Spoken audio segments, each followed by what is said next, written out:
প্রতি জাতীয় নির্বাচনে, জাতীয় সংসদ নির্বাচনে একটি চূড়ান্ত সভা অনুষ্ঠিত হয় নির্বাচনী প্রচারণার শেষের দিকে।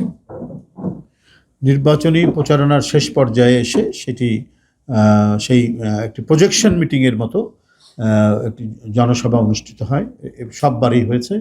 আগে দেশনেত্রী বেগম খালেদা জিয়া, আপনারা জানেন যে অত্যন্ত সেই জনসভায় প্রধান অতিথি হিসাবে তিনি বক্তব্য রাখতেন। আজ তিনি আমাদের মাঝে নাই। আমরা শোকে, দুঃখে, বেদনায় তার অনুপস্থিতিতে এবারে নির্বাচনী আমাদের যে জনসভা, সেই শেষ জনসভাটি অনুষ্ঠিত হবে 8ই ফেব্রুয়ারি রবিবার আমাদের এই কেন্দ্রীয় কার্যালয়ের সামনে। এই কেন্দ্রীয় কার্যালয়ের সামনে, নয়াপল্টন কেন্দ্রীয় কার্যালয়ের সামনে সেই জনসভাটি অনুষ্ঠিত হবে। জনসভায় প্রধান অতিথি হিসেবে বক্তব্য রাখবেন বিএনপির চেয়ারম্যান জনাব তারেক রহমান। বিএনপির চেয়ারম্যান জনাব তারেক রহমান, আরও যারা জ্যেষ্ঠ নেতৃবৃন্দ আছেন, যারা নির্বাচনী কনস্টিটিউয়েন্সি যাদের ঢাকায় বা আশেপাশে, তারা হয়তো থাকবেন।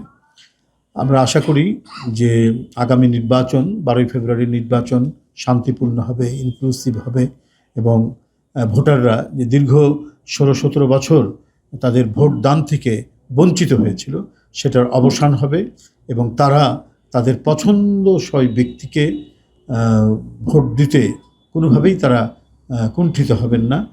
তারা তাদের পছন্দসই প্রার্থীকে তারা ভোট দিতে পারবেন, নির্ভয়ে নিঃশঙ্কে তারা ভোট দিতে পারবেন। আমাদের বিশ্বাস, বিএনপির গণতান্ত্রিক সংগ্রাম, বিএনপির নেতাকর্মীদের অবদান এবং এদেশে যখনই বিএনপি রাষ্ট্র ক্ষমতায়